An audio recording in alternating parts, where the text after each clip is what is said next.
Hello দর্শক, আসসালামু আলাইকুম। আশা করি সকলে ভালো আছেন। যদিও ভালো নেই জানি, মাতৃভূমির অবস্থা ভালো নাই। মাতৃভূমি এই মুহূর্তে পানি দ্বারা প্লাবিত। চতুর্দিকে ভেসে যাচ্ছে আমাদের ফসলের জমি, মাছের ঘের, ভেসে যাচ্ছে বাড়িঘর, ভেসে যাচ্ছে আমাদের সহায় সম্বলটুকু, গরু বাছুর সহ সমস্ত কিছু। এই পরিস্থিতির কারণে আসলে আমাদের দেশে যেই অবস্থার সৃষ্টি হয়েছে, এই অবস্থাটার শুধু প্রকৃতিগত কারণই কি? না, আমি বলব শুধু প্রকৃতিগত কারণেই না। এখানে প্রকৃতির পাশাপাশি যারা পানিকে আটকে রেখে কৃত্রিমভাবে জলাবদ্ধতা সৃষ্টি করে পরবর্তীতে ছেড়ে দেওয়া হয় যখন তাদের সমস্যা হয়।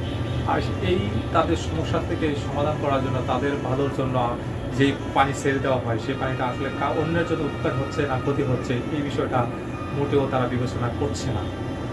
তাদের যখন প্রয়োজন হয় তখন তারা পানিটাকে বন্দি করে রেখে দেয়। তারা জলবিদ্যুৎ কেন্দ্রগুলো স্থাপন করে বিভিন্ন প্রকল্প হাতে নিয়ে তারা এভাবে পানিকে অপব্যবহার করছে। আন্তর্জাতিক নিয়ম অনুসারে যেই যেখানে বাঁধ নির্মাণ করা যায় সেই সমস্ত নিয়ম না মেনেই তারা বাঁধ নির্মাণ করেছে এবং আমাদের পানি বন্দি করে রেখেছে।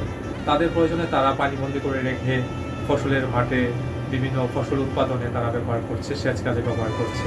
কিন্তু আমাদের যখন পানির প্রয়োজন হয় আমরা পাচ্ছি না। আমাদের মাঠ শুকিয়ে যাচ্ছে, আমাদের ফসলের জমি ফেটে চরচির হয়ে যাচ্ছে, তখন আমরা পানি পাই না। যখন আমাদের দেশে প্রচুর পরিমাণে বৃষ্টি হয়, জলাবদ্ধতা হয়, পানি থাকে, তখন আমাদের বাহিরের পানির প্রয়োজন হয় না।